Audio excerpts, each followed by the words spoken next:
I'm going on an adventure. For the next 3 months or so, I'm going to be doing some traveling around the northeast of the US. It's a trip I've been planning now for a while, and it's going to be a ton of fun. But that leaves me in a bit of an interesting spot with the shop projects I've been filming and uploading here.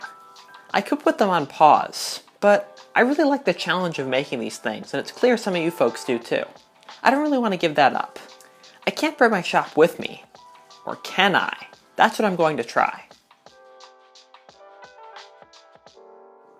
This is going to be quite the challenge. So let's start by setting some rules. First, while I'm gone, I'm going to be working on a much more limited set of projects. Think more wood, paper, and fabric, and less aluminum and steel.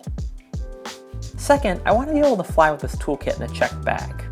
That means large batteries and aerosols are a no-go. And third, it needs to be broadly applicable. I don't exactly know what I'm going to be working on yet, but I don't want a toolkit that's too specialized for a particular discipline. My shop's about 15 feet by 15 feet, and I've got a lot packed in here. Let's start with the two focal points of the shop, the lathe and the mill. Now, of course, I can't bring these with me. These are pretty specialized metalworking tools, though.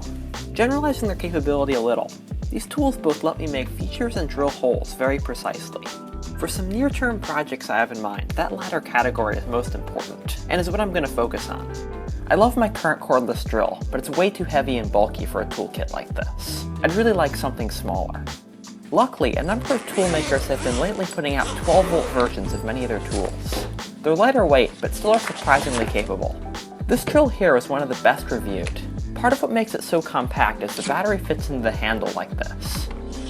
Anyway, I've been trying it out for the past few weeks and I've been pretty impressed. I think it addresses my needs pretty well. The second most frequent activity I do in the shop is woodworking, and the center of that is the table saw. Table saws both rip and crosscut. And I think I have a tool that can do both those, but is much smaller. It's called a Japanese wood saw. This is my existing saw, but they make an even smaller version that's just as capable. These saws cut on the pull stroke, which I prefer to the traditional American push saw. It's also got two sets of teeth, the coarser for ripping and the finer for cross-cutting. That's definitely going in the pile. Another broadly applicable tool in my shop currently is my vise. I use this thing in almost every single project because it provides a really secure way to hold down work, and especially when on the move, that seems like it would be pretty important. Now, my current vise, of course, is bolted down to my workbench, but I've been eyeing these portable vices online.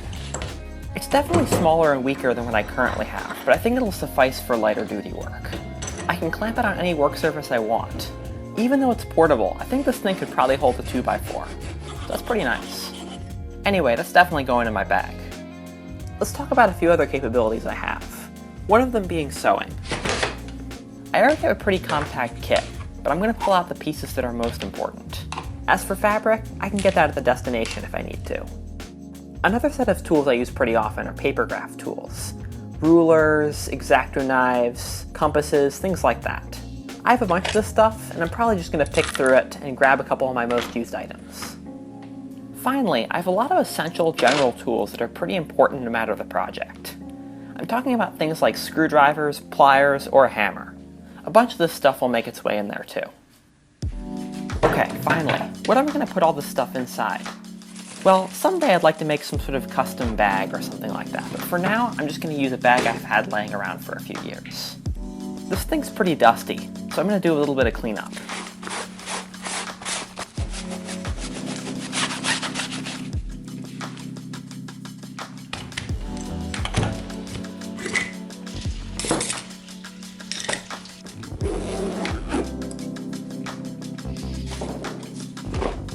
And that's how I packed my shop up into a bag.